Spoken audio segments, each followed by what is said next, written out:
थके हैं पाँव ना ही हिम्मत हारिया, ना थके हैं पाँव ना ही हिम्मत हारिया। शुरुआत कल की थी और सफर आज भी जारी है। तो चलिए आज की क्लास में स्टार्ट करते हैं। देखो मैं सबसे पहले आपको बता दूं कि अनुच्छेद 51 क्या कहता है। अनुच्छेद 51 में, अनुच्छेद 51 तो वो हो गया क्या डीपीएसपी, इसमें क्या कहता है कि अंतरराष्ट्रीय शांति की बात करता है। उससे पहले हम आपको बता दें कि अनुच्छेद 52 क्या कहता है। अनुच्छेद 52 कहता है कि भारत का एक राष्ट्रपति होगा, भारत का एक राष्ट्रपति होगा। क्या होगा? राष्ट्रपति होगा। ये मैंने बता दिया था, अनुच्छेद 52 बता दिया था, अनुच्छेद 53 भी बता दिया था। अनुच्छेद 53 क्या कहता है कि इसमें ये कार्यपालिका का औपचारिक प्रधान होगा, मैंने 54 भी बता दिया था। अनुच्छेद 54 क्या कहता है मित्र? 54 क्या कहता है बताओ? अनुच्छेद 54 कहता है कि इसका निर्वाचन कैसे होगा। 54 यही कहता है ना, इसका निर्वाचन क्या होगा। उसके बाद 55 क्या कहता है बताओ? कोटा, कोटा की बात करता है। 55 क्या करता है? कोटा कहता है। और 56 क्या करता है? ये रिवीजन करवा दे रहे, ठीक है, कोटा। उसके बाद कार्यकाल, इसका कार्यकाल क्या होगा किसका? राष्ट्रपति का। ये 56 में कार्यकाल हो गया। 57 क्या कहता है? अनुच्छेद 57 क्या कहता है कि दोबारा निर्वाचन एक ही राष्ट्रपति हो सकता है, और ऐसा है पूरे भारत के इतिहास में एक ऐसा मात्र राष्ट्रपति है जिसका दोबारा निर्वाचन हुआ, वो कौन है? डॉक्टर राजेंद्र प्रसाद। अनुच्छेद 57 ये कहता है। अनुच्छेद 58 क्या कहता है बताओ? बताओ बताओ जल्दी। योग्यता क्या होगा? यही ना, योग्यता क्या होगा? 59 क्या कहता है? 59 क्या कहता है? दशा। 60 क्या बात करता है? शपथ के बारे में। और 61 क्या बात करता है? 60 बात करता है शपथ के बारे में, और 61 महाभियोग के बारे में। अब हम बता दें 61 महाभियोग के बारे में बात करता है। अनुच्छेद 62, अनुच्छेद 62 से बताना है, ठीक है। अनुच्छेद 62 क्या कहता है मित्र? अनुच्छेद 62 कहता है कि नए वाले राष्ट्रपति का चुनाव, नए वाले राष्ट्रपति का चुनाव पुराने वालों के कार्यकाल में ही हो जाना चाहिए। मतलब राष्ट्रपति का चुनाव 6 महीने के भीतर हो जाना चाहिए, यही ना। देखो ये क्या कहता है? नए राष्ट्रपति का चुनाव, नए राष्ट्रपति का चुनाव, नए राष्ट्रपति का चुनाव पुराने वाले राष्ट्रपति के कार्यकाल में ही हो जाना चाहिए, या फिर 6 महीने के भीतर हो जाना चाहिए, ठीक है। उसके बाद अनुच्छेद 62 के बाद अनुच्छेद 63 क्या कहता है कि भारत का एक उपराष्ट्रपति होगा। अनुच्छेद 63 से भारत के उपराष्ट्रपति के बारे में चर्चा होने लगता है, और भारत के उपराष्ट्रपति, इसमें क्या है? भारत का उपराष्ट्रपति का चर्चा है। उपराष्ट्रपति, उपराष्ट्रपति का कौन से अनुच्छेद में चर्चा है? 63 में। हम आपको बता दें कि उपराष्ट्रपति का पद कहां से लिया गया है? तो यूएसए से लिया गया है। कहां से लिया गया मित्र? यूएसए से लिया गया है। कौन सा? अनुच्छेद 63 भारत का उपराष्ट्रपति होगा, भारत का एक उपराष्ट्रपति होगा। ये कहां से लिया गया है? यूएसए के संविधान से, मतलब अमेरिका के संविधान से लिया गया। अनुच्छेद 63 के बाद अनुच्छेद 64 कहता है क्या?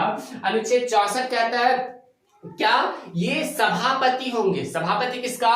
तो देखो ये मैंने बताया था आपको लोकसभा और राज्यसभा के बारे में। तो मान लो ये लोकसभा है, एक सदन है, ये संसद है, इधर का भाग लोकसभा हो गया और इधर का राज्यसभा हो गया। एक सदन जो है ना, संसद कितने आदमी से मिलकर बनता है? प्रेसिडेंट। मतलब एक सदन की अगर हम बात करें तो लोकसभा, राज्यसभा और प्रेसिडेंट से मिलकर क्या बनता है? एक सदन बनता है, यही ना। दिखाई नहीं दे रहा है क्या?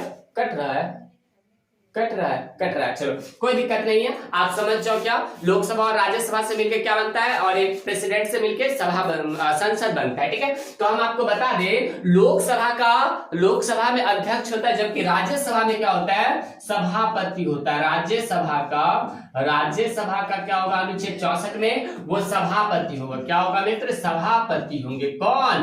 तो उपराष्ट्रपति। भारत के उपराष्ट्रपति क्या होंगे? सभापति होंगे। हम आपको बता दें कि उपराष्ट्रपति को कोई वेतन नहीं मिलता है। क्या नहीं मिलता है? कोई भी वेतन नहीं मिलता है, ये सभापति होता है, इसीलिए क्या होता है? इसको वेतन मिलता है। क्या मिलता है? वेतन मिलता है, ठीक है। ये समझ में आ गया ना। उसके बाद हम आपको बता दें अनुच्छेद 65। अनुच्छेद 65 क्या कहता है? ये राष्ट्रपति का कार्यवाहक होगा, मतलब कार्यवाहक राष्ट्रपति होंगे। कार्यवाहक राष्ट्रपति क्या होता है? ये सर जी ये बताओ। हाँ जी बिल्कुल हम बता रहे, कार्यवाहक राष्ट्रपति होंगे, यही ना, कार्यवाहक राष्ट्रपति होंगे। इसका मतलब क्या होता है सर जी?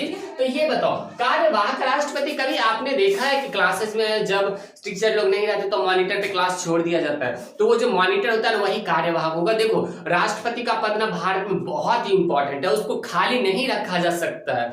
क्यों नहीं? एक मिनट भी खाली नहीं रखा जा सकता, इसीलिए क्या किया गया है, तो एक कार्यवाहक सभापति की नियुक्ति करती है, और ये राष्ट्रपति ही क्या होता है? कार्यवाहक होता है, कार्यवाहक राष्ट्रपति होता है। मान लो राष्ट्रपति दूसरी जगह चला गया, राष्ट्रपति की मृत्यु हो गई, तो उपराष्ट्रपति क्या करेगा? उसका कार्यभार ग्रहण करेगा। अनुच्छेद 65 के बाद क्या? अनुच्छेद 66, यही ना। उसके बाद अनुच्छेद 66 कहता है कि उसका निर्वाचन, क्या? इसका निर्वाचन सेम टू सेम प्रेसिडेंट के जैसे होता है। प्रेसिडेंट में क्या होता है? एकल संक्रमणीय अनुपातिक पद्धति होता है, इसमें भी एकल संक्रमणीय अनुपातिक पद्धति होता है। इसको भी राज्यसभा से 20 अनुमोदक और 20 प्रस्तावक होते हैं, ठीक है। प्रेसिडेंट के चुनाव में 50 प्रस्तावक और 50 अनुमोदक होते हैं ना, जो 50 कहते हैं कि सही है, खरा हो जाएगा, और 50 क्या कहते हैं? हाँ, ये इसको हम लोग पसंद करते हैं, वोट देंगे इसको। तो ये क्या हो जाए? 50 प्रस्तावक का मतलब क्या होता है? अनुमोदक का मतलब अप्रूव करता है, ठीक है। तो अनुच्छेद 66 क्या कहता है? निर्वाचन की बात करता है। उसके बाद क्या होता है सर जी? ये बताओ। इसका निर्वाचन भी एकल संक्रमणीय अनुपातिक पद्धति होता है, मैंने बताया था ABC, ये 3 लोग राष्ट्रपति के चुनाव में खड़ा हुए। अब देखो इसकी योग्यता क्या होती है? कुछ ना कुछ योग्यता होगी, तो हाँ जी बिल्कुल, इसकी योग्यता होती है 35 वर्ष होनी चाहिए। वैसे मैं आगे आपको योग्यता के बारे में बताने वाला हूँ, ठीक है। तो अनुच्छेद 66 क्या चीज के बारे में बात करता है? निर्वाचन के बारे में। अनुच्छेद 66 के बाद क्या होता है? 67, यही ना। अनुच्छेद 67 इसके कार्यकाल के बारे में बात करता है। क्या?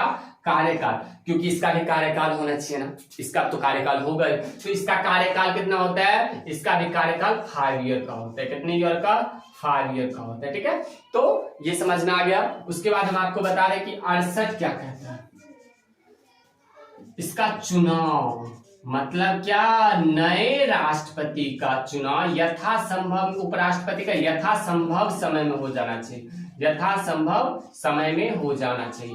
जबकि मैंने अनुच्छेद 62 में क्या बताया? इसका 6 माह के अंदर हो जाना चाहिए, और यहाँ पे लिख रहा है यथासंभव समय में हो जाना चाहिए, जल्द से जल्द। और इसका ये जो है ना, इसका चुनाव मतलब इसका जो अब कार्यकाल 5 ईयर होता है, लेकिन जब तक नए उपराष्ट्रपति को नियुक्त नहीं कर लिया जाता है तब तक इसका कार्यकाल खत्म नहीं होगा उपराष्ट्रपति का, ठीक है।